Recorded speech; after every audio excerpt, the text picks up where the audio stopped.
تو حجت الاسلام رحمۃ اللہ تعالی علیہ فرماتے ہیں کہ حضور جا رہے ہیں، نہ بلانے والے نے نام لے کے کہا کہ کون بلا رہا ہے، نام نہیں لیا، ذاتی نام نہیں لیا، صفت سے بات کی، اور نہ یہ کہا میں نے کس کو بلایا، کتنا کہا، سبحان الذی اسریٰ بعبدہ،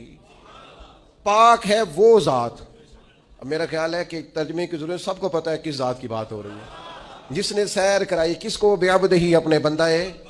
نہ وہاں ذاتی نام سے بات کی، نہ حضور کا نام ذکر، پاک ہے وہ ذات۔ تو حضرت حجت الاسلام فرمانے لگے طالب کا پتہ مطلوب کو ہے، اور مطلوب ہے طالب سے واقف۔ یہ بڑے لوگوں نے اس پر کلام کیے ہوں گے، لیکن بڑے باپ کے بڑے بیٹے کی بڑی بات سنیں۔ فرمانے لگے اعلیٰ حضرت بریلوی کے بڑے صاحبزادے حجت الاسلام حضرت مولانا شاہ حامد رضا خان صاحب رحمۃ اللہ علیہ فرمانے لگے طالب کا پتہ مطلوب کو ہے، اور مطلوب ہے طالب سے واقف، پردے میں بلا کر مل بھی ریا، پردہ بھی رہا، سبحان اللہ۔ دیکھو پردے میں بلا